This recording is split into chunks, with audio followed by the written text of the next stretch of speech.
Hey, this is Ago, and today I'm going to talk about open-ended sales questions. In fact, I'm going to share with you my top 5 favorite open-ended sales questions that I personally use in meetings all the time. So here's one thing that if you're a client of mine, you've probably heard me say.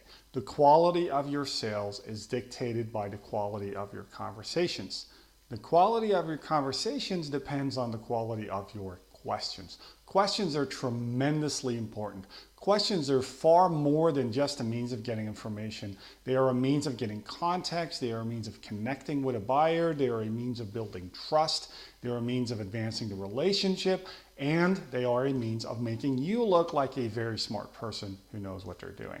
You can get all that done and more by asking the right questions. And one of my favorite questions that I like to start off early in the conversation is a question, is this one.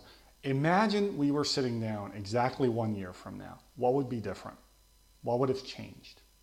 The second question I love asking is, if you could instantly eliminate your major number one headache or problem, what would that be and why?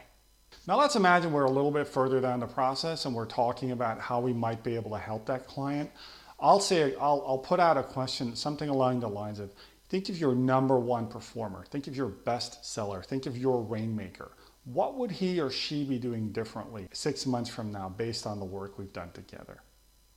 And think about the impact that a question like that has on your client, how they start thinking about how their best performer can get even better as a result of the work that you will be doing together. Think how powerful that is.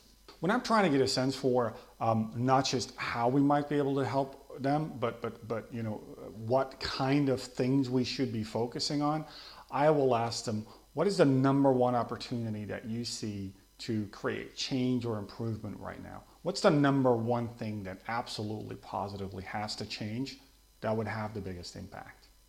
And then finally, and it may sound similar to the previous question, but it's a little bit different, is what is the number one thing that your people, your team, your company, your sales force would need right now in order to become more successful?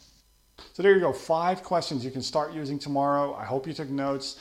Here's a tip. When you ask those questions, 2 things. Number 1 is don't be afraid to use silence to your advantage. When you're in the room, make sure that when you ask a question, you give your buyer sufficient opportunity to think things through and to respond to your question.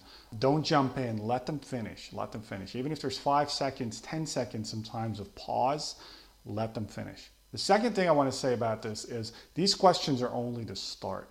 Once you get your buyer to open up, once you get the person in front of you to talk about, you know, their number one vision or the number one thing that needs to change moving forward, ask follow-up questions. Ask questions like why, how, by when, why would it matter, what would the impact be, why would you want to do this? Those are great questions to follow up. Maybe I'll do another video on those in the future. For now, here are 5 questions that you can use right now to go out and to generate and develop more business. Hopefully this was useful. Leave a comment. I always love comments here on YouTube or on the blog. So leave a comment if you've tried it and see what kind of results you got. I hope to see you in another video. See you soon.